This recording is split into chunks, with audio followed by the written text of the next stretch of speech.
Hello friends, Akash this side. Welcome back in our YouTube channel. My dear friends, जैसे कि मैंने आपको promise किया था कि यस माय डियर फ्रेंड्स, हम लोग आपके लिए हिंदी का ग्रामर लेके आएंगे। बच्चों को ज्यादा डाउट हिंदी के ग्रामर में होता है, बट आने वाले और 2-3 सेशन में जो कि continuously I am going to upload for you, stay connected, do subscribe.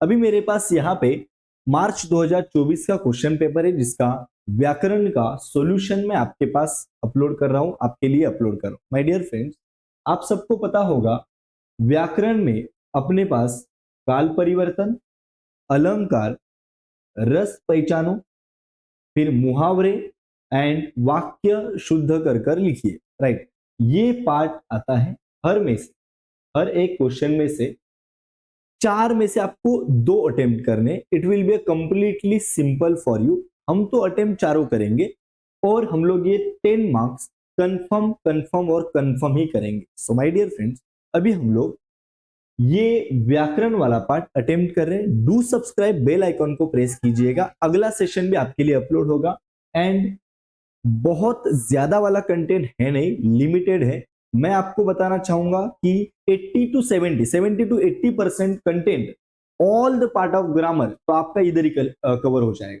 सो फिर भी और 1-2 पेपर का, देन अपना काम कंप्लीटली सॉर्टेड। ठीक है, तो चलिए माय डियर फ्रेंड्स, अभी हम लोग बात करेंगे। यहाँ पे व्याकरण वाला पार्ट है, मार्च 2024 का पेपर है।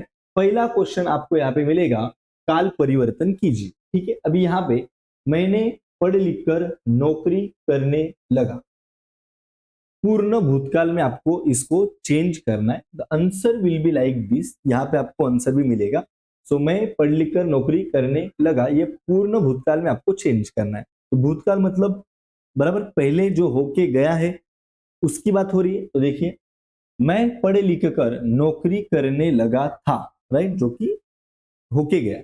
तो पूर्ण भूतकाल में योर सेंटेंस लाइक दिस, आप नोट करके रखिएगा। अगर क्वेश्चन पेपर आपके सामने है तो बहुत ही वेल, राइट। तो अकॉर्डिंगली आपको जहां पे अगर चेंज होता है, मतलब जो भी आपका मेन आंसर में थोड़ा जो चेंज हुआ उसको क्या करोगे, आप अंडरलाइन करोगे। नेक्स्ट, उनका जमा किया हुआ रुपया समाप्त हो गया। आपको भविष्य काल में मतलब आगे बात करनी है। उनका जमा किया हुआ रुपया समाप्त हो गया, हो जाएगा आगे। तो देखिए, उनका जमा किया हुआ रुपया समाप्त हो जाएगा, राइट। और हो जाएगा को आप अंडरलाइन करोगे, कंप्लीट। अभी 2 ही लिख दिया, खत्म नहीं, पूरा अटेम्प्ट करेंगे, 2 तो करेक्ट आ ही जाएगा, बराबर। हमारे भूमंडल में हवा और पानी बुरी तरह प्रदूषित है।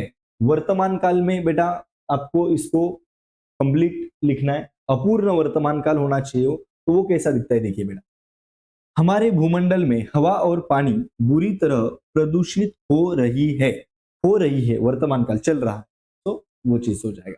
आगे देखिए, बैजू हाथ बांधकर खड़ा होगा। सामान्य भूतकाल वापस जो हो गया था, तो बैजू हाथ बांधकर खड़ा होगा नहीं, बैजू हाथ बांधकर खड़ा हो गया, राइट, हो गया, सामान्य भूतकाल, राइट। तो ये चीज याद रखना परफेक्टली। अभी इतना ही पार्ट हमारे लिए है नहीं माय डियर, हम चारों लिखेंगे, एटलीस्ट 2 तो मुझे करेक्ट। ठीक है, आगे बात करते हैं हम लोग। आगे आपको अलंकार वाला क्वेश्चन मिलेगा, यहाँ पे भी आप परफेक्टली देखिएगा। मैक्सिमम पार्ट इधर ही कवर होने वाला है, आंसर भी आपके सामने मैं प्रॉपरली दिखा रहा हूँ। ठीक है, और जो मैंने यहाँ पे ब्लू पिन से आपको जो दिख रहा है, राइट, वो वाला पार्ट जस्ट फॉर एक्सप्लेनेशन की थोड़ा आपको समझे, इसके लिए आगे और आने वाले पेपर्स हम लोग डिस्कस करने वाले आगे और, राइट। बट फिलहाल 1 बाय 1 एक शॉर्ट शॉर्ट वीडियोस में आपको देख के थोड़ा सा नॉलेज आ जाए, इसके लिए मैं बात कर रहा हूँ।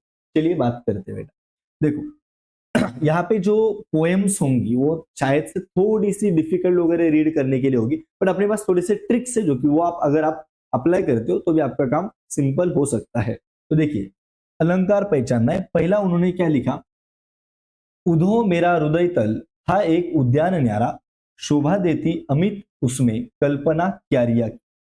अभी यहाँ पे एक चीज आपको समझने लायक है, रूपक अलंकार में 2 चीजों को एक ही बताया जाता है। अगर आपको कोई, हम अटेम्प्ट चारों करने वाले, अगर आपको कोई पोयम का अगर 2-3 लाइन वो लोग देते हैं, तो आपको अगर कुछ ऐसा लग रहा है कि हाँ ये 2 चीजों को उन्होंने एक ही बताया है, तो आपका रूपक अलंकार तैयार होगा। अब ये केस में मेरा उधो हृदय तल था एक उद्यान न्यारा, मतलब हृदय और उद्यान एक ही था, इसकी बात की थी, इसके लिए हमने रूपक अलंकार लिखा। अभी आगे अगर हम लोग बात करें तो दूसरा उपमा अलंकार में देखो माय डियर, चरण कमल सम कोमल। अभी ये उपमा अलंकार में क्या होता है, एक चीज की दूसरे चीज के साथ तुलना की जाती है। चरण कमल जैसा कोमल है, तो यहाँ पे आप देख सकते हो उपमा अलंकार तैयार होगा। यहाँ पे क्या होगा, मैंने बोला था उपमा अलंकार में एक चीज की दूसरे चीज के साथ तुलना की जाती है। चरण की कमल के साथ तुलना की है, इसके लिए यहाँ पे उपमा अलंकार तैयार। आगे नेक्स्ट जो है थर्ड वाला देखिए, सोहम ओढ़े पीत पट श्याम सलोने गात मनो नीलमणि शैल पर आतप परयो प्रभात। अभी सुनिए, अगर आपको इसमें उत्प्रेक्षा अलंकार है, उत्प्रेक्षा, अभी सर उत्प्रेक्षा अलंकार हम लोग कैसे पहचानेंगे, तो इसके बाद इसके लिए छोटा सा अपने पास ट्रिक है।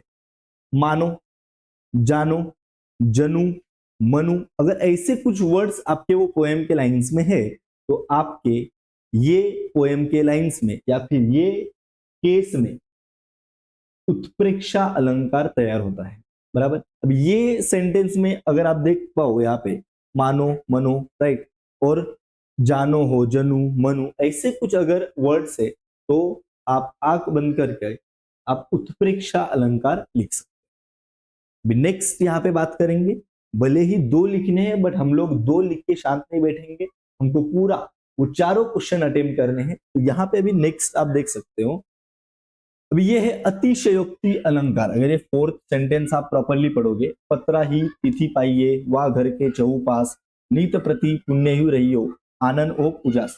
अभी देखिए अतिशयोक्ति अलंकार क्या कहता है, बढ़ा चढ़ाकर बात करो, या फिर वो सेंटेंस में वो पोएम के लाइंस में कुछ बढ़ा चढ़ाकर बात, मैं कितना सुंदर हूं, चांद जैसा सुंदर।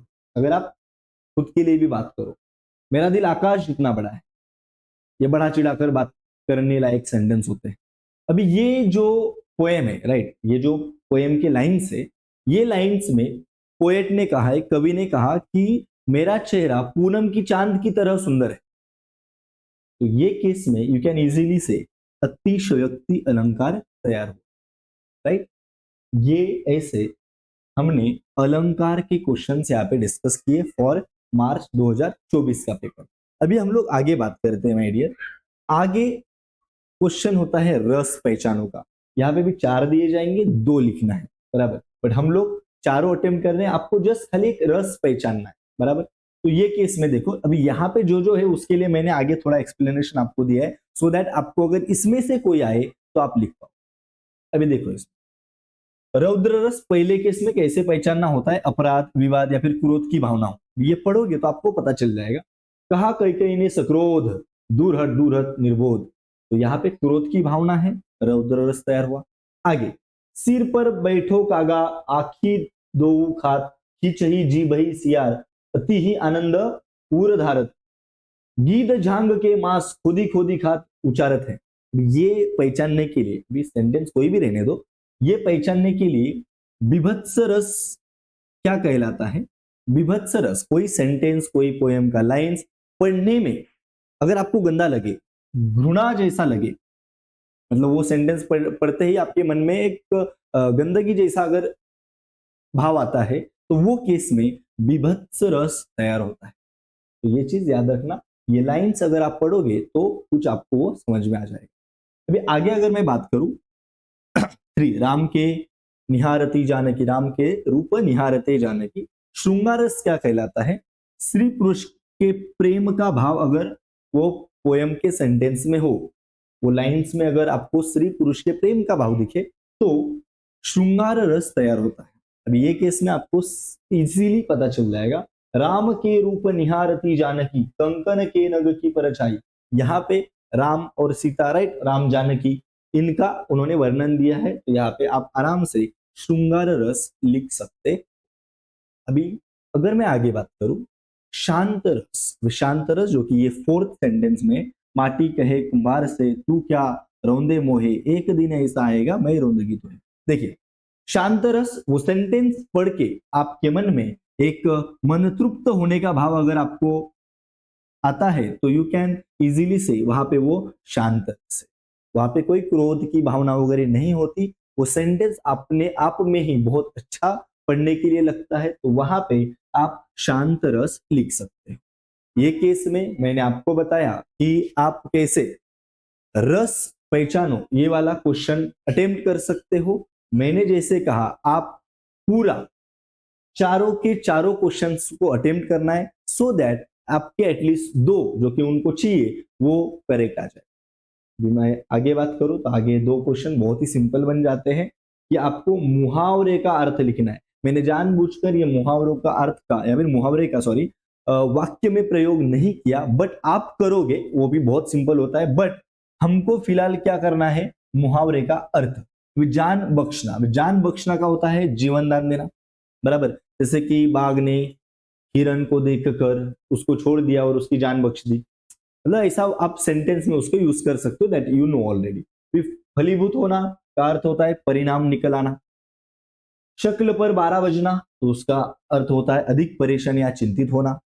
आगे है और तुमको हवा लगना तो उसमें आप असर पड़ना, राइट, ये उसका मीनिंग निकल के आता है। आपको चारों अटेम्प्ट करना है जैसे कि मैंने बताया, और एटलीस्ट दो तो अपना सही निकल के आना चाहिए। ये फ्री के मार्क्स से हमको ये अटेम्प्ट करना ही है और वो मार्क्स लेना ही, ठीक। अभी आगे बात करते हैं माय डियर, जो कि आपका लास्ट व्याकरण का क्वेश्चन बन जाएगा, जो कि है ये वाक्य शुद्ध करके लिखिए। जो वाक्य शुद्ध नहीं होता, कुछ ग्रामेटिकल मिस्टेक्स होते हैं, तो उसको आपको करेक्ट करके लिखना है, और जहां पे आप करेक्ट करोगे उसको अंडरलाइन करोगे, ठीक है। देखो, उन्हें व्यवस्थित करने की सभी प्रयास निष्फल रहा है, तो इसका आंसर उन्हें व्यवस्थित करने के सभी प्रयास निष्फल रहे हैं। अभी यहाँ पे उन्होंने करने के केस में और रहे हैं के केस में मिस्टेक किया था, तो हमने उसको करेक्ट किया। आप पढ़ सकते हो प्रॉपर। सेकेंड देखो, लोगों ने देखा और हैरान रह गया। लोगों ने देखा और हैरान रह गए, ऐसा होना चाहिए था। देखो, लोगों ने देखा और हैरान रह गए, तो यहाँ पे चेंज था, उसको मैंने अंडरलाइन किया। तो आपका जो मेन आंसर है वो उनको पता चल जाता है, ज्यादा ढूंढने की जरूरत नहीं होती। बच्चा अंडरलाइन वगैरह करने का भूल जाता है, आपको भूलना नहीं, ठीक है। सो ये बात अच्छे से ध्यान रखना। आगे और कंटेंट आने वाला है। Do connected, stay subscribe, right, और बेल आइकन को प्रेस करना, अगला वीडियो आपको मिल ही जाएगा। हमने already topper answer sheet, topper कैसे पेपर लिखता है, आपका एक बेस्ट आंसर शीट कैसे दिखना चाहिए, उसके लिए भी वीडियो अपलोड किया है, चेक द प्लेलिस्ट, या फिर यही वीडियो के मैं इसमें डिस्क्रिप्शन बॉक्स में डाल दूंगा, तो वो भी आप क्या कर सकते हो, रेफर कर सकते हो, ठीक है। चलो अभी नेक्स्ट देख लो बेटा। तापमान बढ़ने से ध्रुवों पर जमी हुई विशाल बर्फ राशि पिघलने के समाचार भी आ रहे हैं। इसने कहा पे था उन्होंने बढ़ने के लिखा था, बढ़ने के होना चाहिए, से ध्रुवों पर जमी, तो उसको अंडरलाइन करो। जमी हुई विशाल बर्फ राशि, राशि शब्द उन्होंने रॉन्ग लिखा था, थोड़ा गलत लिखा था, हमने उसको करेक्ट किया। तो बाकी का आगे सब सेम है, तो जहां पे मिस्टेक था आप करेक्ट करोगे, ओके। चलो अभी आगे बात करते हैं आइडिया। लास्ट आपके लिए, दिलीप उच्च शिक्षा के लिए लंदन चला गया। अभी आप देख सकते हो यहाँ पे उन्होंने शिक्षा वर्ड वगैरह गलत लिखा है, तो दिलीप उच्च शिक्षा, तो यहाँ पे शिक्षा के लिए लंदन चला गया, राइट। शिक्षा वर्ड उन्होंने रॉन्ग लिखा था, हमने उसको करेक्ट किया। चारों अटेम्प्ट करोगे आराम से आपका दो तो करेक्ट आ ही जाएगा। मेरे साइड से मैंने प्रयास किया माय डियर आपको 2024 का व्याकरण एक्सप्लेन करने का। इसमें और दो चार चीजें अगर ऐड कर दे तो हमारा व्याकरण कंप्लीट हो जाएगा। हम लोग और दो तीन पेपर उठाएंगे और उसका भी व्याकरण सॉल्व करके आपको देंगे। तो आपको क्या करना है, कनेक्ट रहना है। अगर वीडियो अच्छी लगी हो, do like, share and subscribe. मिलेंगे नेक्स्ट वीडियो में, तब तक के लिए जय हिंद।